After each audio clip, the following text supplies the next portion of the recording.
ये जो थोड़े से हैं पैसे, खर्च तुम पर करूं कैसे।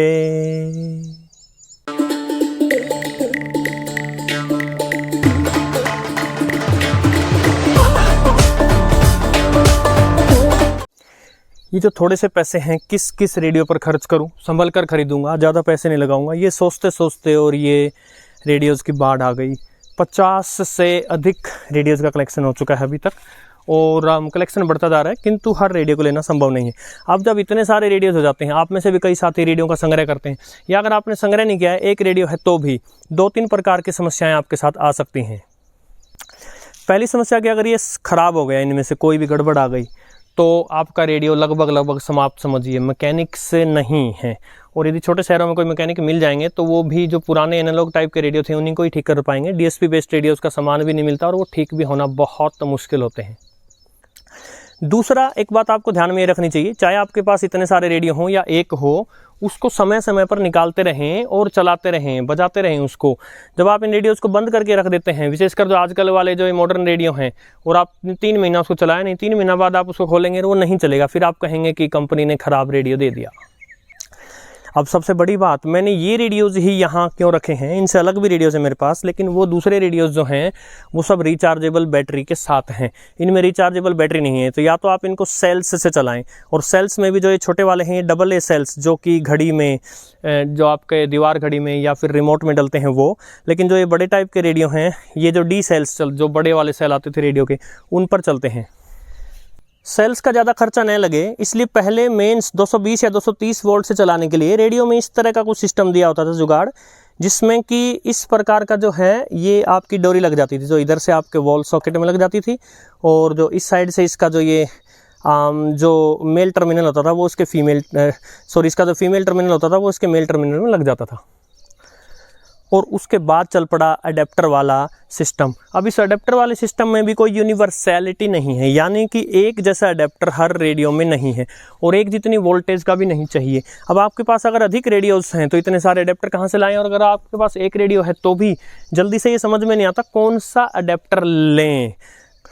तो इससे पहले कि मैं एक भयंकर जुगाड़ के बारे में आपको बताऊं, फटाफट हम इन रेडियोज़ की रिक्वायरमेंट देख लेते हैं, किसको कितनी वोल्ट का और किस प्रकार का टर्मिनल वाला जो अडेप्टर चाहिए, ताकि आपको ये पता लग जाए कि कितने प्रकार के आते हैं। सबसे पहले मैं आपको ये दिखा देता हूं कि अडेप्टर के पिन्स किस प्रकार के हो सकती हैं और इन रेडियोज़ को किस प्रकार की रिक्वायरमेंट पड़ती हैं, ताकि उससे आप अपने रेडियो के लिए भी अंदाज़ा लगा सकें। ये टेक्सन का लेजेंडरी एनालॉग रेडियो है R9012। इसको DC 3 वोल्ट का अडेप्टर चाहिए। पोलैरिटी दे रखी है, कौन सा माइनस हो और कौन सा प्लस हो, और साथ में इसमें मेल जैक दिया है जिसमें कि फीमेल जैक घुस जाएगा। अब यदि इसकी पोलैरिटी को हम ध्यान से देखें तो ये बताया है सेंट्रल पिन नेगेटिव होनी चाहिए और जो आउटर पिन है वो पॉजिटिव होनी चाहिए। ये एक्सेस डेटा का DSP बेस्ड रेडियो है D219। इसको DC 5 वोल्ट चाहिए। पिन वैसी ही है, इसकी मेल जैक है, फीमेल जैक चाहिए, एग्जैक्टली पहले वाले जैसा, बट देखिए एक तो वोल्टेज अलग है, उसको 3 वोल्ट चाहिए थी, इसको 5 वोल्ट चाहिए। दूसरा, इसका सेंट्रल टर्मिनल नेगेटिव है, आउटर टर्मिनल पॉजिटिव है। और ये टेक्सन का बहुत ही लेजेंडरी एनालॉग रेडियो है R9700DX। इसको DC 6 वोल्ट चाहिए, central pin negative, outer pin positive. But इसका लफड़ा ये है कि जो इसकी जो अंदर जो मेल पिन दिख रही है इसकी, ये ज़्यादा मोटी है। ये फिलिप्स का DSP बेस्ड रेडियो है RL191 टाइगर। इसको DC 3 वोल्ट चाहिए, जबकि देखिए सेंट्रल पिन पॉजिटिव है और आउटर पिन नेगेटिव है और मेल पिन दी गई है अंदर। और ये पैनासोनिक का वर्ल्ड फेमस रेडियो है RF562DD2, DSP बेस्ड है। इसको चाहिए DC 3 वोल्ट का अडेप्टर। इसकी सेंट्रल पिन पॉजिटिव है, आउटर पिन नेगेटिव है, बट सेंट्रल पिन बहुत मोटी है, इतनी मोटी अभी तक वालों में से किसी की नहीं थी। ये फिलिप्स का पहले के समय जो आता था DL167 बहादुर रेडियो है एनालॉग, अब वाला DSP है। अब इसको 3 वोल्ट DC का अडेप्टर चाहिए, बट अब तक जो हमने देखे उन सब में अंदर मेल पिन लगी होती थी और फीमेल जैक लग जाएगा। इसमें उल्टा है, ये फीमेल जैक दिया है, इसके लिए आपको मेल टाइप का अडेप्टर चाहिए। और ये फिलिप्स का लेजेंडरी RL205 सुर किरण मॉडल है, और इसमें जो ये प्यारा सा हरा सा हेडफोन जैक दिया है, इसके ऊपर आप देख रहे हैं अंदर मेल पिन है। 4.5 वोल्ट का DC अडेप्टर चाहिए, सेंट्रल पिन हो पॉजिटिव, आउटर पिन हो नेगेटिव। और अंत में फिलिप्स का जो अभी भी लॉन्च हुआ है RL384 champion DSP based radio, जो पहले वाले जो शेप थी उसी शेप में अब नया निकाला है। और इसको चाहिए 4.5 वोल्ट का अडेप्टर, इसमें मेल जैक दिया है, आपके अडेप्टर में फीमेल जैक होना चाहिए। अब साथियों, आपको भूप सिंह जी तो याद ही होंगे, हिसार के डोभी के, जिनके पास ज़बरदस्त रेडियो कलेक्शन है और 2 वीडियो की सीरीज़ आई थी। बहुत ही प्यारा वीडियो बना था वो और बहुत मज़ा आया था उनका कलेक्शन देख करके। हमने दुनिया भर के अंततम रेडियोज़ देखे थे। उनके सुझाव पर मैं इन सारे रेडियोज़, सारे अडेप्टर्स, कोई 3 वोल्ट, कोई 4.5 वोल्ट, कोई 5 वोल्ट, कोई 6 वोल्ट, किसी की पिन पतली मोटी, मेल फीमेल और पोलैरिटी पॉजिटिव नेगेटिव, उन सब का एक जुगाड़ ले आया। और ये जुगाड़ है केबल शॉप का AC अडेप्टर, जिसकी इनपुट है 220 वोल्ट AC, करंट आधा एम्पियर या फिर 500 मिली एम्पियर।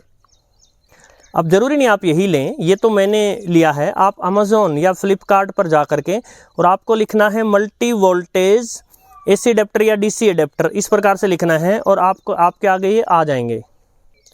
अब इसकी कई खासियत जो हैं उनमें से एक खासियत देखिए, वोल्टेज देखिए आपके पास क्या क्या ऑप्शन है। 1.5 volt, 3 volt, 4.5 volt, 6 volt, 7.5 volt, 9 volt, 12 volt, कितने का भी बना सकते हैं आप इसको घुमा करके। एक बात ध्यान दीजिएगा, ये देसी प्रोडक्ट्स ही हैं। मैंने एक बार इसको घुमाया था, जैसे 4.5 वोल्ट पे गया था, लेकिन उससे मेरा रेडियो चला नहीं। और फिर मैंने जैसे इसको थोड़ा मोड़ा इधर उधर किया तो उससे फिर जो है वो रेडियो चला गया। देसी जुगाड़ होते हैं ये। दूसरी बात, पोलैरिटी का लफड़ा, किसी में सेंटर वाली पिन नेगेटिव थी, किसी में सेंटर वाली पिन पॉजिटिव थी। सो आप इसको नेगेटिव या पॉजिटिव पर चेंज करके और अकॉर्डिंगली सेटिंग कर सकते हैं, यानी वोल्टेज भी सिलेक्ट कर सकते हैं, पोलैरिटी भी। और पिन्स का लफड़ा भी समाप्त। इसमें देखिए ये मेल वाला जैक है, तो जिस रेडियो में फीमेल जैक था उसमें ये जो है आपका घुस जाएगा। अगर किसी में मोटे वाला फीमेल जैक था तो ये घुस जाएगा। और फिर ये जो है आपका फीमेल जैक है, तो किसी में मोटी पिन थी तो ये वाला घुस जाएगा उसमें, और किसी में अगर पतली पिन थी तो उसमें ये वाला घुस जाएगा। तो साथियों, है ना कमाल का जुगाड़। अगर आपके पास एक रेडियो है तो भी क्या पता आप भविष्य में दूसरा रेडियो ले लेंगे, या किसी और इलेक्ट्रिकल किसी चीज़ को आपको अडेप्टर लगाना पड़ जाए, तो ये जो अडेप्टर मुझे अच्छा लगा। और एक ही नहीं, कई कंपनीज निकालती हैं, मैं किसी एक का प्रोडक्ट यहाँ एंडोर्स नहीं कर रहा हूँ। और जैसे कि पॉलिसी है, हम यहाँ पर अब तक आज तक मैंने किसी प्रोडक्ट का लिंक नहीं दिया, चाहे वो रेडियो हो या कुछ और हो। इवन जिन कंपनीज़ ने मुझे अगर कोई प्रोडक्ट भेजा था, जैसे एक्सेस डेटा भेज रही है D220, और राम पगारिया ने भेजा था अपना वॉकी, तो उनका भी जो भी प्रोडक्ट है उसको मैंने रिव्यू किया है अपने तरीके से, अच्छाइयाँ बुराइयाँ बताई हैं अपने तरीके से, लेकिन किसी का प्रोडक्ट लिंक जो है मैंने आज तक दिया नहीं है। यदि ये पॉलिसी चेंज होगी, हो भी सकती है, समय के साथ इंसान बदलता है, तो हम सब का हर एक प्रोडक्ट का लिंक देंगे, उसके बारे में भविष्य में तय किया जाएगा। और देखिए, इतने सारे जुगाड़ होने के बावजूद भी, इतनी वोल्टेजेस और इतने टर्मिनल्स होने के बावजूद भी अभी भी लफड़ा रह गया। टेक्सन के R9700DX में इनमें से कोई सी पिन नहीं लगी, और पैनासोनिक RF562 DD2 में इनमें से कोई पिन नहीं लगी।